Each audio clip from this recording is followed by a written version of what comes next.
देखो इम्पल्सिव और corrective wave क्या है। कृष्ण भाई आवाज आ रही है आपको मेरी? अच्छा, उन्होंने दूसरे आईडी से भी मेरे को रिक्वेस्ट की।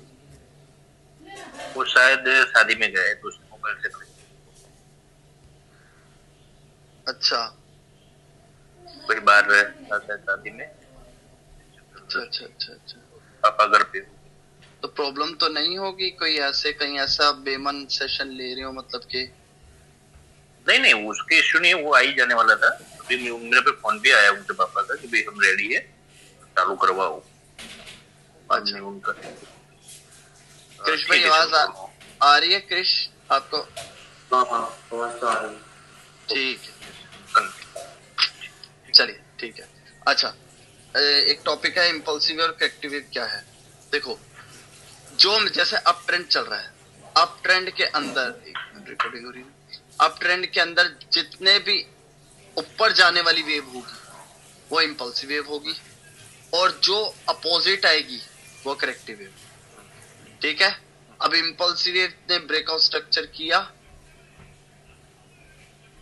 अब जो करेक्टिव वेव आती है वो प्रीवियस शोल्डर को रीटेस्ट करने आती है। ठीक है ना? तो यहाँ पे करेक्टिव वेव, ये फिर हो गया इम्पल्सिव वेव, ये हो गया करेक्टिव वेव, ये हो गया इम्पल्सिव वेव, ये हो गया करेक्टिव वेव। ऐसे ही डाउन ट्रेंड में impulsive wave, corrective wave, impulsive wave, corrective wave, impulsive wave, corrective wave, impulsive wave, ये है इम्पल्सिव करेक्टिव वेव। अगर मार्केट को यू टर्न करना होगा, चलो वो नेक्स्ट टॉपिक है। ठीक है, कोई डाउट है इम्पल्सिव करेक्टिव वेव क्या होती है? मतलब मार्केट जो भी, ये जो इम्पल्सिव वेव है, ये जिस भी स्ट्रॉन्ग एसएनआर का ब्रेकआउट करके मार्केट ऊपर जाती है, ये इम्पल्सिव जिस भी एसएनआर का ब्रेकआउट, चाहे वो ट्रेंड लाइन एसएनआर हो चाहे ये वाला एसएनआर हो, किसी का भी जब स्ट्रांगली ब्रेकआउट करती है तो ये करेक्टिव वेव फॉर्म इसलिए होती है ताकि उसको रीटेस्ट करने जा सके। ठीक है ना? तो ये हमारा इम्पल्सिव करेक्टिव वेव है, कुछ नहीं है, छोटा सा टॉपिक है, कई बार बंदों को नहीं पता होता इसलिए मैंने लिख रखा है। मतलब अप ट्रेंड चल रहा है तो जो ऊपर के साइड ले जाने वाली वेव होगी वो इम्पल्सिव, उसके अपोजिट जो आएगी वो corrective, impulsive corrective, impulsive corrective, ऐसे करके। ठीक है ना? ठीक है, नेक्स्ट टॉपिक है हायर है after before work as a higher trend. ठीक है, मार्केट के अंदर ये चीज ध्यान रखना, जब भी हायर हाई ब्रेकआउट के बाद हायर लो वर्क करे तो ये अप ट्रेंड के लिए कंटिन्यूएशन सिग्नल है कि मार्केट ऊपर चलना चाहती है। ठीक है, अब फिर मार्केट में एक नया हायर हाई बना, पहले वाले हायर हाई का ब्रेकआउट हुआ, अब करेक्टिव वेव फिर आई, करेक्टिव वेव आई, शोल्डर पे आके रुक गई, शोल्डर पे आके रुक गई। इसका मतलब क्या? मार्केट और ऊपर जाना, इसका मतलब मार्केट ऊपर जाना चाहती है, लेकिन इसके पीछे की थोड़ी बहुत स्टोरी है, वो भी समझो। मार्केट में क्यों ऐसा होता है कि करेक्टिव वेव शोल्डर पे आ जाती है और फिर बायर ऊपर ले जाता है मार्केट को, ऐसा क्यों होता है? देखो मार्केट का राजा कौन है, कंट्रोल किसके हाथ में है मार्केट का? बायर के हाथ में। ठीक है ना? बायर के अपोजिट पार्टी यही है सेलर। सेलर ने दिखाया कि हाँ भाई मेरे अंदर स्ट्रेंथ है, देखो मैंने यू टर्न किया, लेकिन आपने यू टर्न तो किया, लेकिन आप यू टर्न करके जो माइक्रो स्ट्रक्चर बनाता हो, ऐसे जिगजैग करता हुआ आप आए हो, वो आप मेजर स्ट्रक्चर के शोल्डर को ब्रेक नहीं कर पाए। ठीक है ना? अब देखो यहाँ पे क्या हुआ, मार्केट के अंदर डिमांड ज्यादा है, सप्लाई कम है। मतलब इस वेव से डोमिनेट करो तो डिमांड ज्यादा है, सप्लाई वीक है, राइट? इधर भी डिमांड ज्यादा है, सप्लाई वीक है। अपनी नॉर्मल लाइफ से जोड़ो, जब किसी प्रोडक्ट की डिमांड ज्यादा होती है तब मतलब कि सप्लाई कम होती है तो डिमांड बढ़ती है, सप्लाई कम होती है तो डिमांड बढ़ती है। लेकिन कभी तो ऐसा होता है कि मार्केट एक ऐसा टाइम आता है कि सेलर के पास इतनी सप्लाई आ जाती है, सेलर के पास इतनी सप्लाई आ जाती है कि वो बताना चाहता है कि मैं पहले की तरह कमजोर नहीं हूं, मैं पहले शोल्डर को ब्रेक नहीं कर पा रहा था, मैं पहले की तरह कमजोर नहीं हूं, अब मैं ताकतवर हूं, क्योंकि अब आप एक ऐसी जगह पर आके रुकी हो जहां पर मेरा राज चलता है। किसका राज चलता है? टेलर का। ठीक है ना? बायर अब एक ऐसे रेजिस्टेंस लेवल पर आकर रुका है जहां पे स्ट्रॉन्ग सप्लाई जोन है। अब वो कैसे कंफर्म करेगा? सेलर जब ये स्ट्रॉन्ग सप्लाई जोन है, ये कैसे कंफर्म करता है? मार्केट में इस बार क्या होगा, शोल्डर को रीटेस्ट नहीं होगा, शोल्डर का ब्रेकआउट होगा। ठीक है ना? ये ब्रेकआउट होने के बाद वो कंफर्म कर रहा है कि मार्केट के अंदर जब तक हायर हाई हायर लो बनेगा, ये अप ट्रेंड के लिए कंटिन्यूएशन सिग्नल है, राइट? कि वीक पार्टी स्ट्रॉन्ग पार्टी के, मतलब राजा के शोल्डर को ब्रेक नहीं कर पाया। मतलब क्या, अगर बायर एक ऐसे स्ट्रॉन्ग रेजिस्टेंस लेवल पर पहुंचा जहां पर सप्लाई हाई है, ठीक है ना? इसका मतलब टेलर क्या चाहेगा? टेलर बोलेगा कि भैया तुम्हारे हाथ में जो मार्केट का कंट्रोल है ना, अब वो मैं अपने हाथ में लूंगा। ठीक है ना? तो इस जो जो जो अभी स्ट्रॉन्ग पार्टी है, अगर अपोजिट पार्टी भी स्ट्रॉन्ग हो गई है, तो तुम्हें क्या करना होगा? तुम्हें इस वीक, इस जो जिसका मार्केट में राज चल रहा है, जिसका कंट्रोल है, उसको मारना होगा, उसको डेड करना होगा। समझ रहे हो? और वो कैसे तुम्हें करना होगा? उसकी गर्दन ब्रेक, नेकलाइन। तो नेकलाइन को ब्रेक करने के लिए उसको सबसे पहले हम सीधा बोल देते हैं ना, मार्केट में नेकलाइन पे आ गए। नेकलाइन पे आने से पहले मार्केट पहले ही सिग्नल दे देता है कि मैं यू टर्न करने वाला हूं। वो कब? जब वो शोल्डर का ब्रेकआउट, शोल्डर को ब्रेकआउट, जैसे ही उसने शोल्डर को, अब देखो, जैसे उसने शोल्डर को ब्रेकआउट कर दिया, हमें ये 50% कंफर्म हो गया कि मार्केट में अभी तक जो पार्टी वीक थी, वो भैया पहले के कंपेयर तो वीक नहीं है, क्योंकि पहले शोल्डर नहीं टूट पाया, तो बायर ने ब्रेकआउट स्ट्रक्चर किया और ऊपर ले गए, ब्रेकआउट स्ट्रक्चर किया, ऊपर ले गए। लेकिन सेलर अब शोल्डर को ब्रेकआउट करके ये कंफर्म कर रही है कि मैं पहले की तरह कमजोर नहीं हूं, मैंने तुम्हारे शोल्डर को तोड़ दिया, अब मैं तुम्हारी गर्दन को तोड़ूंगा। फिर जो कंट्रोल है वो मेरे हाथ में होगा। फिर मार्केट में फिर सारे बोलेंगे कि मार्केट क्या है, बेरिश, मार्केट डाउनवर्ड साइड चल रही है। लेकिन उसके लिए उसको क्या करना होगा? सेलर को उसके लिए क्या करना होगा?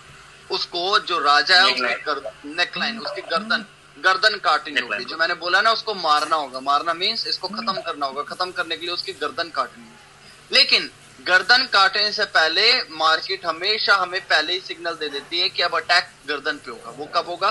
मार्केट में जब शोल्डर का ब्रेकआउट, शोल्डर के ब्रेकआउट के बाद बायर सेलर कंफर्म कर रहे हैं कि अब हम यू टर्न करेंगे। चाहे ऐसे ले लो, चाहे इस तरीके से हेड एंड शोल्डर बना के ले लो। मतलब नेकलाइन पे बार बार अब सेलर ट्राई करेगा ब्रेक करने, बीच में कितनी भी बार, राइट? लेकिन अगर प्रीवियस हायर हाई ब्रेकआउट के बाद हायर लो वर्क करे, इसका मतलब क्या? बायर जो मेन पार्टी है, हाँ, जो मेन पार्टी है, वो चाहता ही नहीं कि सप्लाई ज्यादा है, वो चाहता ही नहीं कि मेरी गर्दन ब्रेक हो, राइट? जो स्ट्रॉन्ग पार्टी है वो वीक पार्टी को पहला ही लेवल ब्रेक नहीं करने दे रही। बायर को पता है कि अगर एक बार मेरा शोल्डर ब्रेक हो गया तो फिर मेरी नेकलाइन पे तुम अटैक करोगे और फिर मेरा कंट्रोल मेरे हाथ से छूट जाएगा और तो फिर तुम्हारा राज चलेगा। क्लियर हुआ? इसीलिए मार्केट में बोला जाता है, कितनी इजीली बोल जाते हैं, support, resistance after breakout, support बन गया तो एक कंटिन्यूएशन सिग्नल है। पीछे का लॉजिक क्या है? आप जितना भी ये चीज दूसरों से समझ लो कि हाँ भाई रेजिस्टेंस आफ्टर ब्रेकआउट सपोर्ट बनता है, लेकिन कॉन्फिडेंस नहीं आएगा क्योंकि पीछे की डेप्थ नहीं पता। कोई आपसे पूछ बैठे कि हाँ भाई क्यों बनता है, मुझे जवाब तो दो, फिर मुंह खुला रह जाएगा, भैया हमें तो नहीं पता, बस दुनिया बोलती है इसलिए हम भी बोल रहे हैं, है कि नहीं? बराबर। तो आपको हर एक चीज का लॉजिक पता होना चाहिए। हायर हाई ब्रेकआउट के बाद हायर लो इसलिए बनता है क्योंकि जो स्ट्रॉन्ग पार्टी है वो वीक पार्टी को शोल्डर तक ही उसकी जितनी भी सप्लाई है वो बाइंग कर ली, उसकी बाइंग कर ली। मतलब कि सप्लाई को सेलर नीचे क्यों आ रहे हैं? सेलर अपना प्रोडक्ट लेके नीचे आ रहे हैं कि खरीद, और बायर ने सारा माल खरीद के सेलर को मोमेंटम लॉस कर दिया। कहां पे? शोल्डर पर। इसका मतलब बायर स्ट्रॉन्ग है, बायर वीक पार्टी को अपने शोल्डर के नीचे जाने ही नहीं देनी। लेकिन बायर ने अगर वीक पार्टी को अपने शोल्डर के ऊपर रोका है तो ये एक 50% कंफर्मेशन है कि हाँ भाई अब ट्रेंड चलेगा। 100% नहीं, कितनी इजीली बंदे बोल देते हैं रेजिस्टेंस आफ्टर ब्रेकआउट सपोर्ट बन गया, मार्केट अप ट्रेंड थी और अप ट्रेंड ही रहेगी, ऐसे बोल देते हैं। अप ट्रेंड के लिए कंटिन्यूएशन सिग्नल है, लेकिन हाँ मार्केट को बायर ने, अगर देखो तुमने वीक पार्टी को अपने शोल्डर पे रोक दिया, मतलब ठीक है ये तुम बता रहे हो हम ताकतवर है, हमने जितना तुमने माल दिखाया हमने सारा माल खरीद लिया, अब इस एरिया में माल बचा नहीं, अब यहाँ तो माल बचा नहीं, तो हम नेक्स्ट शॉप पर जाएंगे, नेक्स्ट रेजिस्टेंस लेवल पर जाएंगे। लेकिन उसके लिए तुम पहले इस हेड को तो ब्रेक करो, क्योंकि कई बार बंदे बोलते हैं कि रेजिस्टेंस आफ्टर ब्रेकआउट सपोर्ट बन गया ले लो ट्रेड, लेकिन होता क्या डबल टॉप पैटर्न बनता है, वापस मार्केट डबल टॉप में रिटर्न आ जाएगा। ठीक है ना। तो ये आधी अधूरी, आप स्कैल्पिंग कर सकते हो बेशक, आप बेशक स्कैल्पिंग कर सकते हो, यहां से यहां तक का टारगेट रख सकते हो पहले, लेकिन ये नहीं कि आप सीधा बस इस एरिया को काउंट कर लो और उतने एरिया को बस यहाँ पे जोड़ दो, भैया मेरा टारगेट तो यहाँ तक का हुआ, ब्रेकआउट स्ट्रक्चर ना हुआ। फिर कई बार ऐसा होता है मार्केट के अंदर सेलिंग या मोमेंटम लॉस हो गया, अगर सेलर का सप्लाई यहाँ खत्म हो गया, मतलब सेलर बायर पहुंचे एक दुकान पे, रेजिस्टेंस लेवल क्या होता है, एक शॉप ही तो है, एक रेजिस्टेंस लेवल एक सप्लाई जोन है जहां पर दुकानदार अपना माल बेच रहा है, ठीक है ना। अब बायर पहुंचे एक रेजिस्टेंस लेवल पर, बोला कि हाँ भाई हम इतने बंदे हमें माल चाहिए, अब सेलर अपनी दुकान से माल लाता हुआ दिखाता हुआ शुरू किया, लेकिन बायर ने माल इतना था वो एकदम खत्म नहीं कर पाया, तभी तो बोलते हैं ना कि ये वीक लेवल है, क्योंकि यहाँ से सडनली सेलर ने सप्लाई दिखाई, लेकिन एक दो कैंडल में मोमेंटम लॉस हो गया। इसका मतलब सेलर की यहाँ सप्लाई ज्यादा होती है तो बायर के रिजेक्शन के बावजूद वो उसको बीट कर देता,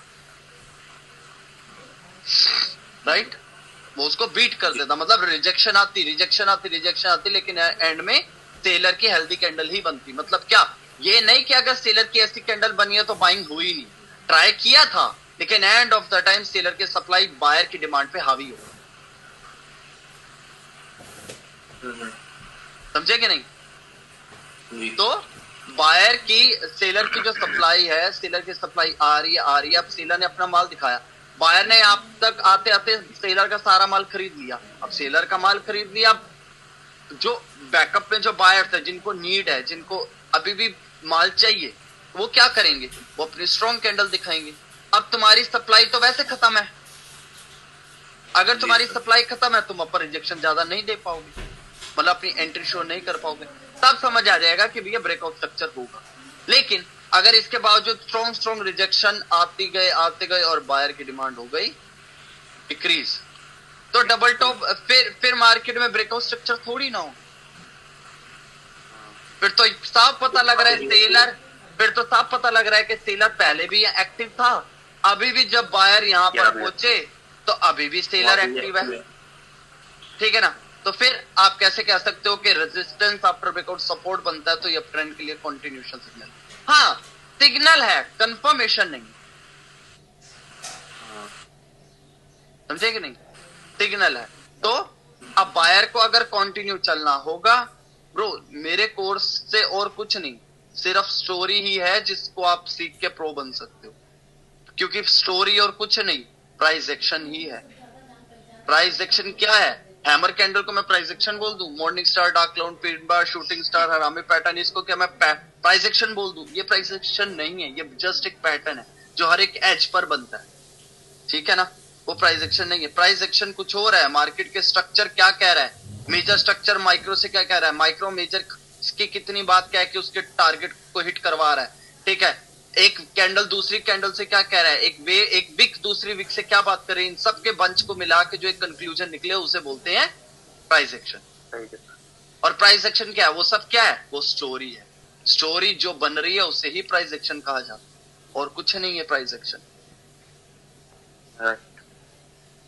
क्लियर हुआ। अब रेजिस्टेंस आफ्टर ब्रेकआउट सपोर्ट बना, हाँ ये सिग्नल है कि बायर कंटिन्यू करेगा, उसके लिए बायर को ब्रेक ऑफ स्ट्रक्चर करना। क्लियर हुआ, उसके लिए बायर को ब्रेक ऑफ स्ट्रक्चर करना। क्लियर हुआ, यस, ठीक है ना। Higher high after break market का राजा बायर और बायर रहेगा, ठीक है। इससे सेलर को बायर ने अपने शोल्डर के नीचे नहीं जाने दिया। इसका मतलब बायर बताना चाहता है मैं मार्केट का कंट्रोल है, था और रहेगा। समझे ना कि मैंने मार्केट में तुम्हें नीचे आने नहीं दिया, क्योंकि तुम एक बार नीचे आ जाते हो तो फिर मार्केट का कंट्रोल अपने हाथ में लेने की कोशिश करते हो, तो मैं वो करने ही नहीं दे रहा। मैं तुम्हें अपने शोल्डर के नीचे आने ही नहीं दे रहा। इसका मतलब मार्केट का राजा बायर है और बायर ही रहेगा। लेकिन अगर मार्केट में सेलर शोल्डर को ब्रेकआउट कर दे, इसका मतलब क्या, अब बायर ऐसे पॉइंट पर पहुंचा है जहां पर सप्लाई पहले के कंपेयर स्ट्रॉन्ग, तभी वो मार्केट का शोल्डर कुछ नहीं, जो मार्केट का एसएनआर होता है, जिसे आप एसएनआर बोलते हो, मार्केट का एसएनआर क्या होता है, शोल्डर। मार्केट का एसएनआर कुछ नहीं है, शोल्डर ही है जो मार्केट का एसएनआर होता है। क्लियर हो गया? जी सर। ठीक है, नेक्स्ट है। ठीक है, अभी तक क्या समझा? 3 टाइप्स। हाँ बताओ सर। जैसे लास्ट टाइम જે તમે શીખવાડ્યું કે આપણે ટ્રેન્ડ લાઈન કરેક્ટિવ વેવ जो હોય ત્યાં જોઈન કરવાની। नहीं भैया हिंदी। अरे भैया એટલે આપણે કરેક્ટિવ જે ઇફેક્ટિવ અને કરેક્ટિવ વેવ હોય ત્યાં આપણે કરેક્ટિવ વેવ માં લાઈન જોઈન કરવાની ટ્રેન્ડ લાઈન। नहीं समझे हम नहीं हिंदी। अच्छा हिंदी। अरे भाई तो मैं ये कहना चाहता हूँ कि मेरे तो सिर के ऊपर से चला गया। बोलो। मैं ये कहना चाह रहा हूँ कि इम्पल्सिव करेक्टिव वेव जब अप ट्रेंड में हो रही है या फिर डाउन ट्रेंड में, हाँ। तो फिर हम लोग ट्रेंड लाइन करेक्टिव वेव को ज्वाइन करते हैं। करेक्टिव वेव की जो ब्रेकआउट वो लास्ट पॉइंट होता है उसको, हाँ, करेक्टिव वेव की एंडिंग टू करेक्टिव वेव की एंडिंग को। हाँ, तो जब मैंने हमारा लेक्चर खत्म हुआ था, मैंने वो देखा था ट्रेडिंग में कुछ पेयर्स को, तो उसमें ना वो कुछ रैंडल्स जो होती वो कॉन्टिन्यूसली एक ही कलर की बन रही है। फॉर एग्जांपल अब ट्रेंड चल रहा है तो ग्रीन ग्रीन ग्रीन की 7 to 8 कैंडल बन रही है, फिर एक रेड हो रही है, फिर वापस से ऐसा हो रहा है। तो उसमें कैसे कनेक्ट करने का? देखो मैंने बोला ना वही ना, आज शायद आज वो टॉपिक कवर हो जाएगा जो आप पूछ रहे हो ना, रिट्रेसमेंट और वेव में फर्क क्या होता है। वेव में या वही हमें फिर आइडेंटिफाई करना है। वो जो आपका डाउट है ना वो वही है, ठीक है ना जी। वो मैंने कल पूछा था आपको, बोला था कि वो दोनों चीजें अलग है। हाँ अलग है। अब देखो नेक्स्ट टॉपिक क्या है, ठीक है। अच्छा अभी तक हमने क्या समझा, 3 टाइप के स्ट्रक्चर। सबसे बड़ा होता है ट्रेंड, फिर होता है मेजर स्ट्रक्चर, फिर होता है माइक्रो स्ट्रक्चर। मेजर स्ट्रक्चर को आइडेंटिफाई करने का क्यों करते हैं, ताकि उससे हमें ऑल ओवर व्यू मिले। मेजर स्ट्रक्चर से हमें टारगेट का पता लगता है और माइक्रो स्ट्रक्चर से डायरेक्शन का पता लगता है। What is impulsive wave, corrective wave पता लग गया। हायर हाई हायर लो क्यों बनता है, उसके पीछे की स्टोरी क्या है जो अभी बताई मैंने, ठीक है ना। ये मेजर में भी काम आएगा और माइक्रो में भी काम आएगा, ये ध्यान रखना। ये सारी चीजें सिमिलर है। अच्छा अब फोर्थ टॉपिक है ब्रेक ऑफ स्ट्रक्चर और चेंज ऑफ करेक्टर, ठीक है ना। कुछ बंदे हेड पे लगाते हैं BOSS CHOCH, ठीक है ना। ये अब इसका मतलब क्या है, बाकियों की तरह नहीं कि हाँ भाई सिंपल बोल दिया कि ब्रेकआउट स्ट्रक्चर जो सबसे हाईएस्ट पॉइंट होगा उसका ब्रेकआउट हो जाएगा तो मैं उसे ब्रेकआउट स्ट्रक्चर बोल दूंगा, ठीक है। और चेंज ऑफ करेक्टर जब नेकलाइन टूटी मैं बोल दूंगा, ठीक है ना। नहीं, मैं अपने तरीके से बताता हूँ, ठीक है ना। पहले ब्रेकआउट स्ट्रक्चर की बात करता हूँ। ब्रेकआउट स्ट्रक्चर क्या है, जो सिंपल वे में अपना जो लैंग्वेज जो मैं यूज करता हूँ अपने आप को समझने के लिए, मैं वही बताता हूँ। ब्रेकआउट स्ट्रक्चर क्या है, मार्केट का कंट्रोल किसके हाथ में है, बायर के हाथ में। बायर के अगेंस्ट जो पार्टी आई, बायर के अगेंस्ट जो पार्टी आई, मतलब के करेक्टिव वेव, जब करेक्टिव वेव शोल्डर को ब्रेक ना कर पाए, शोल्डर के यहाँ पे रुक गए, इसका मतलब बायर कंटिन्यू करना चाहता है, वो वीक पार्टी को अपने शोल्डर के नीचे जाने नहीं दे, ठीक है ना। मतलब मेन जिसके हाथ में कंट्रोल है पार्टी, उसके अगेंस्ट एक पार्टी आई जो ट्राई कर रही थी कि मैं इस पार्टी को हराऊं, वो उसने करेक्टिव वेव बनाया, लेकिन बायर ने उसकी चलने नहीं, ठीक है ना। तो बायर ने, अगर बायर ने यहां पर इस वेव को रोका है, इसका मतलब तुम बताना चाहते हो मैं, मेरे हाथ में मार्केट का कंट्रोल था और मैं ही रखूंगा, तो उसके लिए तुम्हें क्या करना होगा, जो तुम्हारे अपोजिट जो तुमसे लड़ने के लिए आया है करेक्टिव वेव, तुम उसके एरिया को ही ब्रेक कर दो। तुम उसके एरिया को ही ब्रेक कर दो, जिससे कंफर्म हो जाएगा कि हाँ भाई तुम जो बोल रहे थे कि मेरे हाथ में कंट्रोल है और मेरे हाथ में ही रहेगा। कैसे कि सेलर्स को पहले तुमने शोल्डर पे रोका 50%, और उसके बाद तुमने ब्रेक ऑफ स्ट्रक्चर करके, मतलब जो वेव आई, मतलब कि तुमने अगर अपना कंट्रोल, अपना जो क्या कहते हैं कि अपना जो दबदबा है, या बोल लो कि अपना जो एक पावर है जो तुम दिखाते आ रहे हो, तुम चाहते हो मैं अभी भी दिखाऊं, तो तुम जो तुम्हारे अपोजिट पार्टी तुमसे लड़ने आई है ना, उसका नामो निशान मिटा दो। मतलब क्या, उसका एरिया ब्रेक कर दो, उसकी सप्लाई जोन ब्रेक कर दो। अब सप्लाई जोन क्या होती है, ब्रेक ऑफ स्ट्रक्चर सिंपल शब्दों में बोलूं तो क्या होता है, हेड को ही ब्रेक ऑफ स्ट्रक्चर बोला जाता है। क्या बोला मैंने, हेड को ही ब्रेक ऑफ स्ट्रक्चर बोला जाता है। सबसे हाईएस्ट पॉइंट हेड मतलब ब्रेक ऑफ स्ट्रक्चर, मतलब कि जब अपोजिट पार्टी, जब कोई तुमसे लड़ने आई है और तुम उस अपोजिट पार्टी का एरिया तोड़ दो, तो तुम उसे बोलोगे ब्रेक ऑफ स्ट्रक्चर। ठीक है ना, जो मेन स्ट्रक्चर के अगेंस्ट जो स्ट्रक्चर आया और उस स्ट्रक्चर के एरिया को तुम तोड़ दो, तुमने उस स्ट्रक्चर को ब्रेक कर दिया, ब्रेक ऑफ स्ट्रक्चर। क्लियर हुआ। और चेंज ऑफ कैरेक्टर क्या है, चेंज ऑफ कैरेक्टर है मार्केट का कंट्रोल बायर के हाथ में है। ठीक है ना, मतलब मार्केट ऐसे चल रहा है, ऐसे चल रहा है, और मार्केट का रुख बदल जाए, मार्केट की डायरेक्शन चेंज हो जाए। ठीक है, तो उसे अभी मार्केट का चाल चलन क्या है, बिहेवियर क्या है, मार्केट का बिहेवियर क्या है, मार्केट ऊपर की तरफ चल रही है, लेकिन वही मार्केट का बिहेवियर एकदम चेंज हो रहा है, तो इसे हम क्या बोलेंगे कि मार्केट का कैरेक्टर जो अप ट्रेंड की तरफ था, उसका जो नेचर था, उसका जो कैरेक्टर था, वो ऊपर चलना पसंद कर रहा था, उसका जब नेकलाइन टूटी उसके बाद, ठीक है ना, नेकलाइन टूटने के बाद, नेकलाइन ब्रेक होने के बाद उसका कैरेक्टर ही चेंज हो गया, मतलब पूरा ट्रेंड ही चेंज हो गया, तो उससे हम बोलते हैं चेंज ऑफ कैरेक्टर। ठीक है ना, मतलब मार्केट के पूरे ट्रेंड का जब कैरेक्टर चेंज हो जाए तो उस पे लगाते हैं चेंज ऑफ कैरेक्टर, मतलब मार्केट का जो कैरेक्टर था वो चेंज हो। क्लियर हुआ,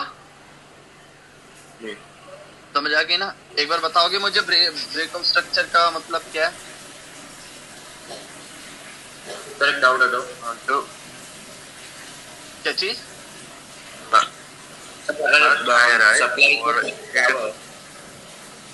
नहीं बोल रहा हूँ तुम्हें, बोल क्रिस वांदो नहीं बोल। अरे सर अगर बहुत से जे जगह सप्लाई છે બરાબર સર ત્યાંથી આવ્યું સર ત્યાં સુધી કરેક્ટલી हिंदी हिंदी हिंदी हिंदी सर अगर हेड से जहाँ से हेड से सप्लाई हो रही है वहां से आधे तक आया और वहीं से फिर वापस से उसको तोड़ के वहां ऊपर चला जाए तो हाँ तभी हम ब्रेक ऑफ स्ट्रक्चर बोलेंगे, कोई दिक्कत नहीं। वो नहीं, वो जो प्रीवियस करेक्शन वो बना है करेक्टिव उसका वो हेड तक आए ही ना, मतलब आप कहना चाहते हो कि ये करेक्टिव वेव शोल्डर तक पहुंचे ही ना, वो बीच में से रिवर्स हो जाए, ऊपर ही चले। हाँ तो वो कहना चाहते हो ना। तो देखो मैंने आपको कल बताया था, नहीं बताया था, वो भी टॉपिक है, ट्रेंड लाइन रिवर्स हो सकता है, शोल्डर से भी रिवर्स हो सकता है। वो मार्केट यहाँ पे आके यहाँ से रिवर्स हो। अच्छा कल बताया था ना, ब्रेक ऑफ स्ट्रक्चर ही हुआ ना, हेड। हाँ कल बताया, ट्रेंड लाइन हुआ हेड। हाँ अगर ट्रेंड लाइन, अगर हाई लोज ऐसे हुए तो अब ट्रेंड लाइन नीचे आई, और अगर हायर लोज ऐसे हैं तो ट्रेंड लाइन शोल्डर के ऊपर है। तो मार्केट अब कई टाइम मार्केट इतना बड़ा ही होता है, तो क्या होता है मार्केट इसी को छू के ऊपर चली जाती है। बताऊंगा मार्केट आपको यूटर्न कैसे आपको कंफर्म हो जाए कि ट्रेंड लाइन से ही मार्केट यूटर्न कर रही है। यूटर्न का एक लॉजिक है, वो बताऊंगा, वो लॉजिक कैसे पता कर। तो ब्रेक ऑफ स्ट्रक्चर यानी कि जो लास्ट हायर आई है और जो हेड है उसका ब्रेकआउट हो, उसको ब्रेक ऑफ स्ट्रक्चर बोलते। ब्रेक ऑफ स्ट्रक्चर बोले मतलब कि अभी जो ट्रेन आगे चल रही थी, अभी जो मार्केट का डायरेक्शन, जो मार्केट का बिहेवियर चल रहा था वो ही चलना होगा, तो वो जो बीच में अड़चन आई है, जो बीच में आगे जो ट्रेंड चल रहा था उसके आगे जो अड़चन आई है, ये जब उस एरिया का ब्रेकआउट हो जाएगा तो ये कंफर्म हो गया ना। हाँ मतलब इंगल्फ तो नहीं कह सकते, मतलब कि उसका ब्रेकआउट स्ट्रक्चर हो जाए, मतलब ब्रेक हो जाएगा वो जहां से अपोजिट पार्टी आई है इससे लड़ने। अगर ये बायर आगे चलना होगा, अपने ट्रेंड को कंटिन्यू रखना होगा, तो वो इस एरिया को ब्रेक करेगा जहां से दुश्मनों ने एंट्री करी। ऐसे सब क्लियर हो गया। और change of character, change of character के लिए वो उसका लास्ट हायर आए और शोल्डर को ब्रेकआउट करेगा, उसके बाद वो उसकी नेक लाइन को ब्रेकआउट करेगा, देन उसका पूरा कैरेक्टर चेंज।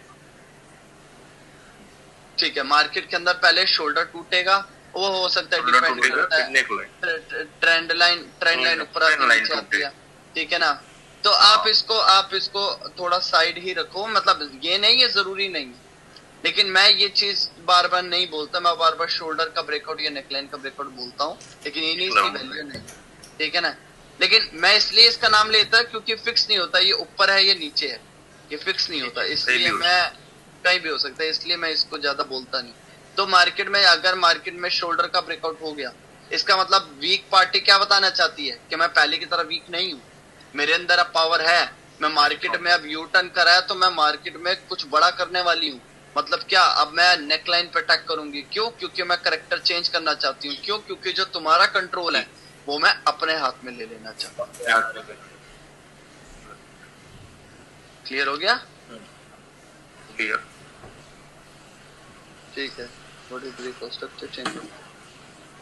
ठीक है, अब बताता हूँ मार्केट में रिट्रेसमेंट और करेक्टिव वे में क्या फर्क है। देखो सिंपल है, ज्यादा मुश्किल नहीं, बंदे कंफ्यूज हो जाते हैं। Higher high higher low, higher high higher लो,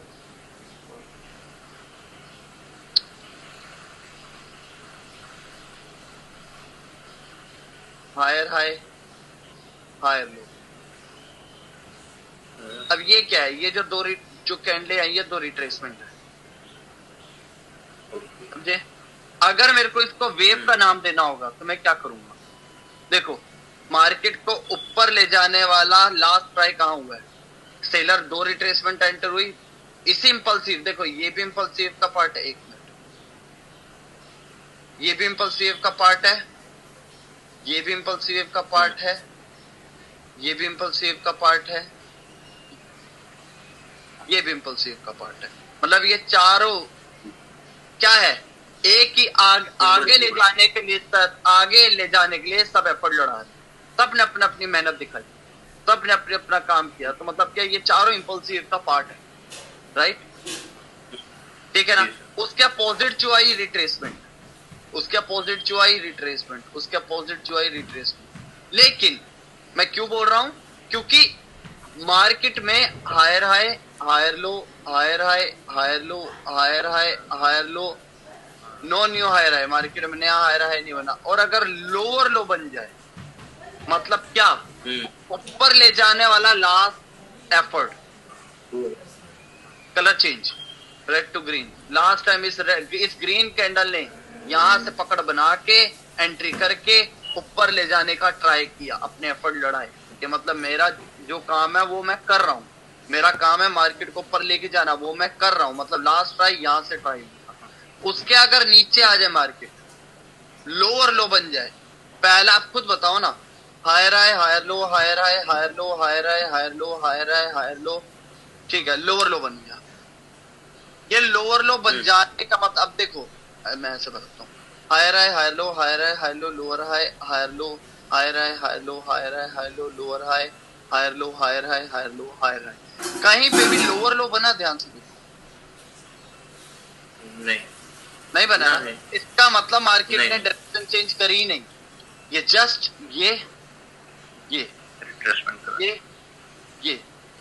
ये जस्ट रिट्रेसमेंट है।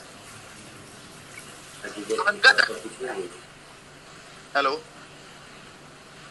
कुछ नहीं सर। हमारे दो के अलावा कोई और भी है क्या जो सीख रहा है? नहीं, वो नहीं पापा है ना राजू जी, वो दोनों साथ में बैठे हैं। अच्छा, आपके पापा भी सीख रहे हैं?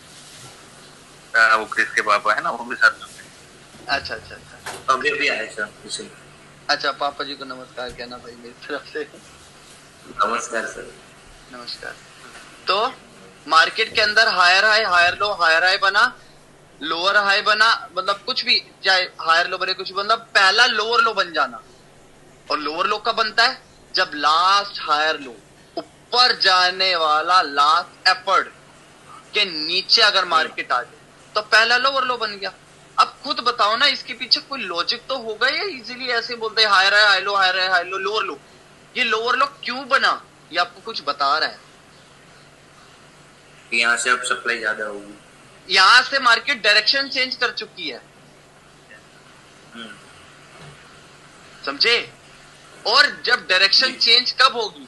जब एक वेव के अगेंस्ट दूसरी पार्टी अपना स्ट्रॉन्गनेस शो कर रही हो। इसका मतलब क्या?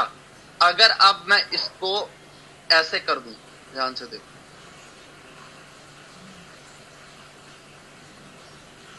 ये अब मैं इसको यहां से, अब ये चाहे ये चले कितना चले, मैं इसको वेव का नाम दूं, ये मेरे लिए पूरी वेव है, समझे? लेकिन ये मेरे लिए जस्ट रिट्रेसमेंट है। क्यों? लोअर लो नहीं लगा पाए, लोअर लो नहीं लगा पाए, यहां लोअर लो लग गया, समझे? यहां लोअर लो लग गया, इसका मतलब मैं, ये वेव क्रिएट हो गई, वेव स्टार्ट हो गई। हाँ, कंफर्मेशन यहां से मिली, लेकिन स्टार्टिंग पॉइंट फिर हम यहां से गिने, यहां से अब ये जितनी भी नीचे जाएगी ये हमारी करेक्टिव वेव। क्लियर हुआ? क्वेश्चन था। हाँ हाँ, जैसे कि ये न्यू लोअर लो बना, हाँ, वो न्यू लोअर लो बनाने वाले कैंडल अगर बाय की रही, जैसे कि ट्रेंड की बात कर रहे हैं, और वो कैंडल जो लास्ट आपने रेड बनाई है, लोअर लो बनाया, वो अगर बाय की कैंडल रही तो न्यू लोअर लो बना के फिर मार्केट को वापस ऊपर सकते। ब्रो पहली चीज, अगर अप ट्रेंड में लास्ट हाई लो का ब्रेकआउट होगा तो वो बुलिश कैंडल तो ब्रेक करेगी नहीं, वो तो सेलर की कैंडल ब्रेक करेगी। नहीं, जैसे कि वीक के साथ कर देना, न्यू नहीं नहीं नहीं कर दिया, बॉडी मैटर करता है। बॉडी अगर ये कैंडल, नवार को विक्स से कोई लेना देना नहीं है, मैंने ये नहीं बोला कि उसकी कोई वैल्यू नहीं है, वैल्यू है, लेकिन बंदे गलत सोचते हैं कि विक्स से। अब एक चीज बताओ, एक रेजिस्टेंस लेवल है, बायर अब ये हायर हाई बनाया, ठीक है, फिर हाई लो, फिर बायर ने ये बनाया, फिर बायर ने ये बनाया, अब इसकी विक यहां भी जा रही है, इसकी विक यहां जा रही है, यहां जा रही है, यहां जा रही है, तो फिर इसको ब्रेकआउट स्ट्रक्चर क्यों नहीं मान लेते? मान लो ना इसको भी ब्रेकआउट स्ट्रक्चर। जब तक हम जैसे न्यू स्विंग लो जैसे बनता है हाँ, टेंट के साथ, न्यू स्विंग लो बन गए, हमने आपके वीडियो देखे थे पुराने, तो लो स्विंग हाई का जो था, न्यू स्विंग लो बन गए, उसको हम न्यू लोअर लो नहीं गिनेंगे। नहीं, हाँ, क्योंकि हम स्ट्रक्चर की बात कर रहे हैं ना मेरे भाई, हम नहीं गिन सकते, हम नहीं गिन सकते, क्योंकि चाहे 100 बारी इसको विक टच करके इसके ऊपर हाई क्यों ना लगाती जाए, 100 बारी लगाते जाए भैया, अगर तुम में जान होती तो तुम ट्राई, मतलब अगर ये स्विंग हाई बना रही है, बार बार हाई क्रिएट कर रही है, तो बॉडी तुम्हारे अंदर इतनी जान है कि तुम हाई के ऊपर हाई लगा रहे हो, लेकिन तुम्हारे अंदर इतनी जान नहीं है तुम बॉडी क्रॉस कर पाओ, इस गली को क्रॉस कर पाओ, तुम्हारे अंदर इतनी जान नहीं है। मतलब क्या, तुम ट्राई बहुत कर रहे हो, लेकिन यहाँ सेलर इतने स्ट्रॉन्ग है कि वो अपने दुकान के नीचे ही क्लोजिंग दिलवा देते, अपने लेवल के नीचे क्लोजिंग दिलवा देते, ठीक है ना? तो हम ये नहीं कह सकते कि अगर बायर हाइज बना रहा है तो बायर स्ट्रॉन्ग है, नहीं, सेलर बायर को बॉडी के ऊपर नहीं जाने दे रहा, तो सेलर भी तो ताकतवर है कि नहीं? तो बॉडी से ब्रेकआउट की जरूरत है। अब बॉडी पे भी डिपेंड करता है सिर्फ लेवल है या जोन है, समझे ना? अब अगर मैं ये बताऊं तो पूरा जोन ब्रेकआउट, जो पूरा जोन, अब जरूरी नहीं है, कुछ बंदे क्या करते हैं सिर्फ ओपनिंग प्राइस को ड्रॉ कर लेते हैं, जैसे यहाँ red to green to red हुई, तो बंदे सिर्फ इसकी रेड कैंडल की ओपनिंग प्राइस को ले लेंगे और बोलेंगे जोन है। अब बॉडी, अब वो क्या करती है, और वो क्या करती है, इसको तो ब्रेक कर देते, बंदे सोचते हैं और ये ब्रेकआउट स्ट्रक्चर कर दिया, अरे ब्रो यहाँ पूरा जोन है और फिर जोन के अंदर फंसी, आप इसको ब्रेक, आप नहीं कह सकते ब्रेकआउट स्ट्रक्चर हो गया, तो मतलब आपको जोन एग्जैक्ट ड्रॉ करने आने चाहिए। क्लियर? थोड़ा डेप्थ चला जाता हूँ, वो मत समझना, ठीक है ना? कोई बात, क्योंकि मेरे को पता है कि एक जो दिमाग में कई टाइम से जो बेकार बातें घुसी होती है ना, उसको कैसे डिटॉक्स करना है वो मुझे पता है। वो डिटॉक्स करना जरूरी है। हाँ, वो ऐसे नहीं होगा डिलीट। Second question. हाँ बताइए। जैसे कि करेक्टिव यहाँ से फॉर्म हो गई, ठीक है। करेक्टिव का हमारा जैसे कि हमने लास्ट सेशन में सीखा, उसका 2 पॉइंट होते हैं, या तो वो लास्ट शोल्डर तक जाएगी या तो फिर वो उसकी ट्रेंड लाइन तक जाएगी। लेकिन कई बार ऐसा भी बोला जाता है कि जितनी करेक्ट इंपल्सिव वेव फॉर्म हुई है उसके 50% लेवल से भी करेक्टिव वेव रिवर्स हो सकती है। ब्रो देखो मेरी बात सुनो, मेरे कोर्स में तो खास तौर से 50% टॉपिक छेड़ो ही, क्योंकि मैंने बहुत बारी ट्राई किया इसको वो चेक करने के लिए, बहुत बैक टेस्टिंग करी है, मुझे कभी नहीं दिखा कि 50% कभी वर्क भी एग्जैक्ट लेवल पे आके। हाँ देखो ये वही बात है 30-70-60-40, जब 60-40 30-70 है तो मैं उसको एक्यूरेट क्यों मानूं? सही बात है कि नहीं? अगर मेरे को लगे ना कि 50% हमें उम्मीद रहेगी। हाँ लेकिन हमें उम्मीद यही लेनी चाहिए कि वो शोल्डर या तो ट्रेंड लाइन तक जाएगी। मेरी नजर में यही है, मैं 50% को महत्व नहीं देता। मैंने क्यों? क्योंकि आपसे कई गुना ज्यादा मैंने 50% लेवल को मारू बोलूं कि 50% को लोग बोलते हैं तो कुछ किसको बोलते हैं। तो मैं नहीं मानता ब्रो। मैंने बहुत बैक टेस्टिंग करके देखी, 50% के ब्याह पे बहुत ट्रेड लेके देखी है, ब्रेक कर देती। मैं ट्रेड नहीं देता। मेरे लिए 50%, मेरे कोर्स में 50% का कोई वैल्यू नहीं। सेकंड चीज अभी इसी स्ट्रक्चर पे चल रही, तो मैं वापस पूछूं। एक मिनट रह गया ब्रो, थोड़ा जल्दी पूछना फिर खत्म हो जाएगा। Yes fastly. जैसे कि करेक्टिव फॉर्म ये वहां से वो या तो शोल्डर या तो ट्रेंड लाइन तक जाएगी, वो हमारा फाइनल हो गया। तो हमें तब तक तो हम कंटिन्यू, जब तक हमें कंफर्मेशन मिलती जाए हम सेल की ट्रेड लेते जाएंगे। बिल्कुल लेते जाएंगे, करेक्टिव सेल लेते जाएगी, राइट। सेकंड टर्म कि जब वो करेक्टिव टू इंपल्सिव उसको फॉर्म होना होगा तो वही टेबल वापस क्रिएट होगा जो भी हुआ है। बिल्कुल, वो माइक्रो में आएगा, वो माइक्रो में आएगा। हाँ माइक्रो में, मतलब माइक्रो में जो लास्ट हायर होगा जो रिट्रेसमेंट का